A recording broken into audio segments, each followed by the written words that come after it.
बस प्यार तेरा, और कि में ना चाहिए हो बाबा, चाहिए से बस प्यार तेरा। तेरे चरणों में पड़ा रहूंगा मैं बढ़ के सेवादार तेरा, ओ तेरे चरणों में पड़ा रहूंगा मैं बढ़ के सेवादार तेरा।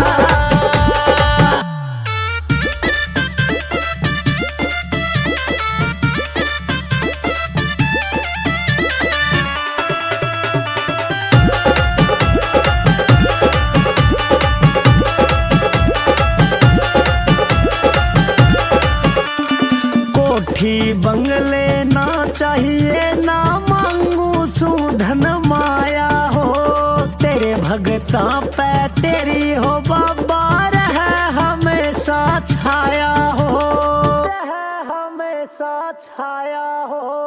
कोठी बंगले ना चाहिए, ना मांगू सुधन माया हो, तेरे भगता पे तेरी हो बाबा रहे हमेशा छाया हो। दोनों बखत हो मेरे बाबा होता रहे दीदार तेरा, दोनों बखत हो मेरे बाबा होता रहे दीदार तेरा। तेरे चरणों में पड़ा रहूंगा मैं बढ़ के सेवादार तेरा, ओ तेरे चरणों में पड़ा रहूंगा मैं बढ़ के सेवादार तेरा।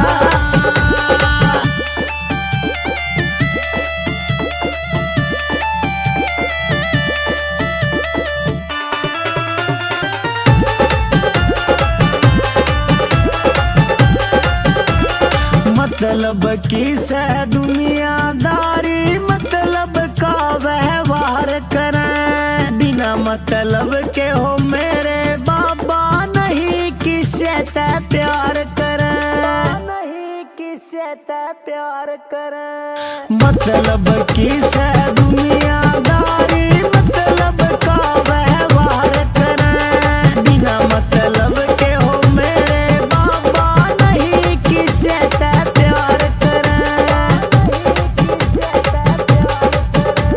सारे जग में सच्चा बाबा पाया से दरबार तेरा, सारे जग में सच्चा बाबा पाया से दरबार तेरा। तेरे चरणों में पड़ा रहूंगा मैं बढ़ के सेवादार तेरा, ओ तेरे चरणों में पड़ा रहूंगा मैं बढ़ के सेवादार तेरा।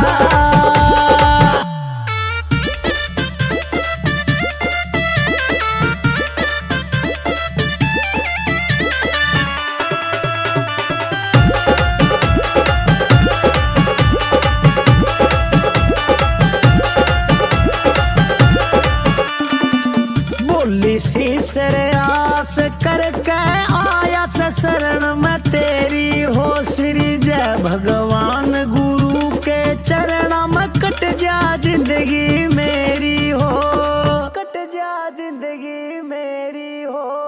बोली शीस